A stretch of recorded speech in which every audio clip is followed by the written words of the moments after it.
নারীসহ হোটেলে ধরা খেলেন জামাত এমপি, অন্তরঙ্গ মুহূর্তের ভিডিও ভাইরাল। গেল সপ্তাহ জুড়ে সাতক্ষীরা ৪ আসনের জামাত এমপি গাজী নজরুল ইসলামের এই স্ক্যান্ডালে তোলপাড় সামাজিক মাধ্যম। এই ঘটনার রেশ কাটতে না কাটতেই আবারও এক স্ক্যান্ডাল। যদিও জামাত নয়, বরং এবার নারী কেলেঙ্কারিতে নাম জড়িয়েছেন বিএনপির প্রতিমন্ত্রী ফরহাদ হোসেন আজাদ। সম্প্রতি পানি সম্পদ প্রতিমন্ত্রীর সঙ্গে এক নারীর অন্তরঙ্গ মুহূর্তের ছবি সামাজিক যোগাযোগ মাধ্যমে ছড়িয়ে পড়েছে। বিএনপির নেতাকর্মীরা একে এআই নির্মিত ভুয়া ছবি দাবি করলেও অনুসন্ধানে বেরিয়ে এসেছে আসল তথ্য।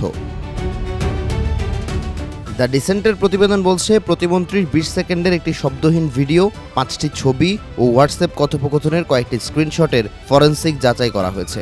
যদিও কৃত্রিম বুদ্ধিমত্তার মাধ্যমে নির্মাণ করার কোনো প্রমাণ পাওয়া যায়নি। উল্টো হোয়াটসঅ্যাপ কথোপকথনের স্ক্রিনশটে দেখতে পাওয়া নাম্বারটি যে নারীর, ছবিগুলোকে তিনি নিজের বলে স্বীকার করেছেন।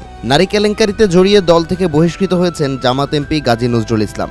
সংসদ সদস্য পদ হারানো এখন সময়ের ব্যাপার। প্রতিমন্ত্রীর বিরুদ্ধে কি একই ব্যবস্থা নেবে বিএনপি?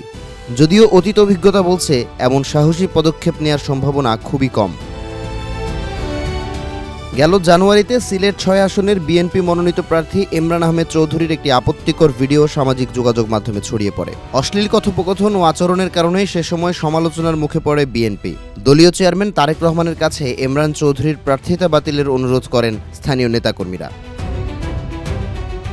যদিও প্রার্থিতা তো বাতিল হয়নি, উল্টো নির্বাচনে জয় পেয়ে সিলেট 6 আসনের এমপি হিসেবে দায়িত্ব পালন করছেন অ্যাডভোকেট ইমরান। তাই পানি সম্পদ প্রতিমন্ত্রী ফরহাদ হোসেন আজাদের ক্ষেত্রে দলীয় ব্যবস্থা গ্রহণের সম্ভাবনা ক্ষীণ।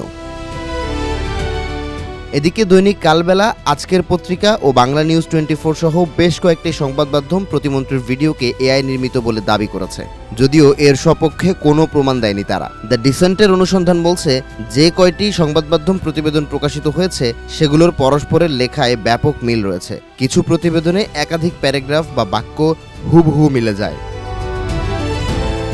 প্রতিবেদনগুলোতে প্রতিমন্ত্রীর বক্তব্য, ছবির কথিত বিশ্লেষণ, এআই প্রযুক্তির প্রসঙ্গ এবং রাজনৈতিক প্রতিক্রিয়া প্রায় একই কাঠামোতে এসেছে। এমন পরিস্থিতিতে জামাত এমপির ক্ষেত্রে যদি নৈতিকতা স্খলন হয়, বিএনপির প্রতিমন্ত্রী ও এমপির ক্ষেত্রে একই ঘটনা কেন প্রাইভেসি লঙ্ঘন হবে, সে প্রশ্ন তুলছেন অনেকে।